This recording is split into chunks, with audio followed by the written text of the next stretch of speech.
भारत के खिलाफ शुरू हो चुकी है इंटरनेशनल साजिश। देखते ही देखते कैसे विलन बन गया भारत। क्या पाकिस्तान से भी गया गुजरा है भारत? इस बार भारत ने कठोर कदम नहीं उठाया तो हो जाएगा अनर्थ। भारत के खिलाफ सबसे बड़ा प्रोपेगेंडा शुरू। विश्व गुरु को दहलाने की साजिश में कैसे जुट गया है पूरा पश्चिम। यूएन में फूटी भारत के क्रोध की ज्वाला। एक एक कर सबको नंगा करते गए जयशंकर। आखिर किस बात पर जयशंकर के हत्थे चढ़ गया यूनाइटेड नेशन? सालों बाद भारत ने निकाली अपनी भड़ास। सिर झुकाए भारत की खरी खोटी सुनते रहे दिग्गज देश। एक एक कर सबकी हेकड़ी निकल गई। जाको राखे साइयां मार सके ना कोई, ये कहावत भारत के ऊपर सटीक बैठती है। भारत के खिलाफ कोई भी कितनी भी बड़ी साजिश क्यों ना कर ले, लेकिन सफल नहीं होता। आज की दो खबरें इसी से जुड़ी हैं। एक जगह भारत के खिलाफ साजिश रची जा रही है तो दूसरी जगह भारत को न्याय नहीं मिल रहा। दोस्तों, आज पहली खबर में आपको बताएंगे कि कैसे भारत के खिलाफ कौन सी साजिश के तहत प्रोपेगेंडा फैलाया जा रहा है, और दूसरी और सबसे महत्वपूर्ण खबर में आपको बताएंगे कि कैसे जयशंकर ने यूएन को छठी का दूध याद दिला दिया है। दोस्तों, अब सवाल है भारत का, सवाल है दुनिया को शांति का पाठ पढ़ाने वाले विश्व गुरु का कि कौन सा गुनाह किया है भारत ने। एक प्रतिष्ठा प्राप्त संस्था का भारत के खिलाफ प्रोपेगेंडा। इस तरह की अफवाहों को क्या समझे भारत? क्या ये भारत के खिलाफ पश्चिम का शंखनाद है? क्या ये भारत के खिलाफ इन देशों का बिगुल है? हर एक शर्त में नुकसान इन्हीं पश्चिमी देशों का होने वाला है। अब सबसे बड़ा सवाल यह है कि क्या ऐसे सर्वे के जरिए भारत को बदनाम करने की अंतर्राष्ट्रीय साजिश तो नहीं रची जा रही? क्योंकि जिस पाकिस्तान में आए दिन बम धमाके होते रहते हैं, जिस पाकिस्तान में आतंकियों के दर्जनों अड्डे हैं, और जिस पाकिस्तान में आतंकी हमले में हर दिन 3 से 4 फौजी मारे जाते हैं, उस पाकिस्तान को भारत से ज्यादा सुरक्षित देश बताया गया। भारत एक ऐसा देश जहां दुनिया की सबसे बड़ी जनसंख्या रहती है, वो भी विभिन्न धर्मों की। वहां भी दंगे नहीं होते, लेकिन फिर भी भारत के खिलाफ ये साजिश कोई बड़ा सबक दे रही है। दुनिया के सबसे सुरक्षित देशों का एक सर्वे प्रकाशित हुआ। इस सर्वे में पाकिस्तान को भारत से ज्यादा सुरक्षित देश बताया गया है। गैल्प लॉ एंड ऑर्डर इंडेक्स में इस सर्वे में 121 देशों की सूची में भारत 60वें नंबर पर है। इस सर्वे में देशों को 1 से लेकर 100 का स्कोर दिया गया। जो देश 80 से ज्यादा स्कोर किए हैं, उन्हें दुनिया का सबसे सुरक्षित देश माना गया। इस लिस्ट में सिंगापुर 96 के स्कोर के साथ शीर्ष पर काबिज है, जबकि अफगानिस्तान 51 के साथ सूची में सबसे नीचे है।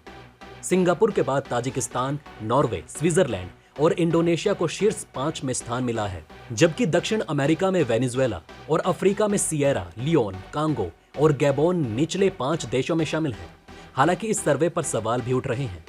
पाकिस्तान को इस सूची में 82 के स्कोर के साथ 42वें नंबर पर रखा गया। लाओस, सर्बिया, ईरान और न्यूजीलैंड के भी पाकिस्तान के बराबर ही नंबर और रैंकिंग है। वहीं भारत 80 के स्कोर के साथ 60वें नंबर पर है। पाकिस्तान से ठीक ऊपर अमेरिका, इटली और जर्मनी जैसे अति सुरक्षित देश होने का दावा करने वाले देश हैं। इस सर्वे में भारत को पाकिस्तान से भी नीचे रखा गया। भारत की बराबरी के देशों में इराक और श्रीलंका शामिल है। ऐसे में सवाल उठता है कि सर्वे करने वाली टीम को पाकिस्तान में कौन सी सुरक्षा दिखी? क्या उन्हें पाकिस्तान में चरम पर आतंकवादी और उग्रवादी घटनाएं नहीं दिखी?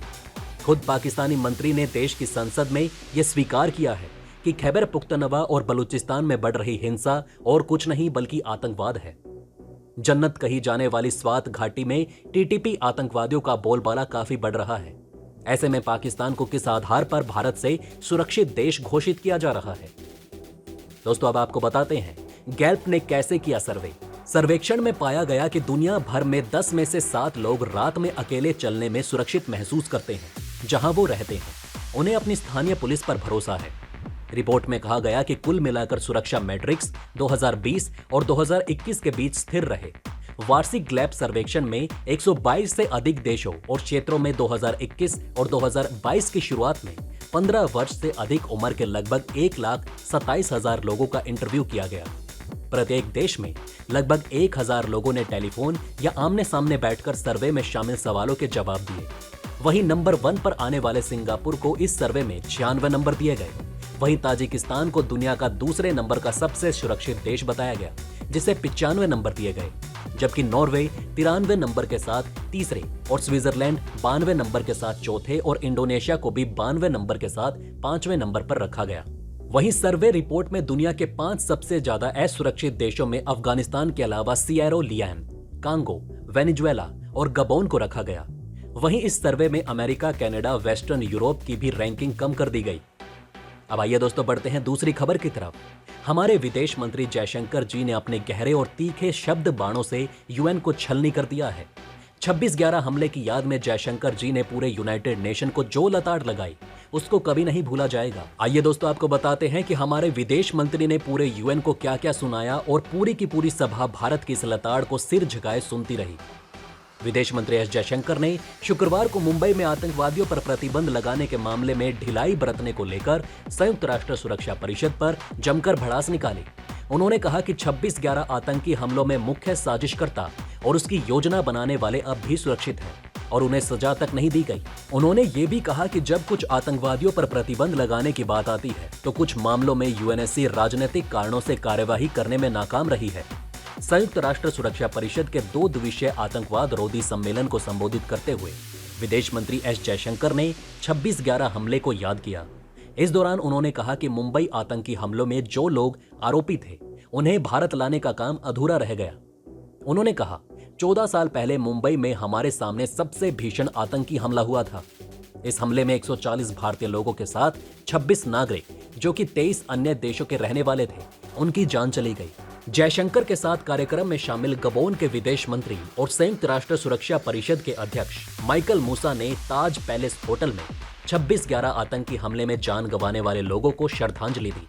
जयशंकर ने कहा कि स्तब्ध करने वाला ये आतंकी हमला केवल मुंबई पर ही नहीं बल्कि अंतर्राष्ट्रीय समुदाय पर भी आतंकी हमला था, बल्कि इस दौरान पूरा एक शहर तबाह हो गया जब सीमा पार से आतंकियों ने ये साजिश रची थी।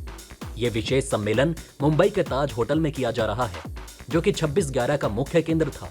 इस हमले में मुंबई शहर को ही एक तरह से बंधक बना लिया गया।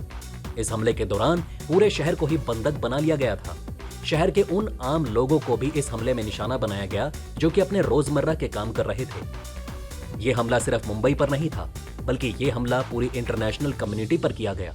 पकड़े गए आतंकी कुछ विशेष देशों में पाए गए।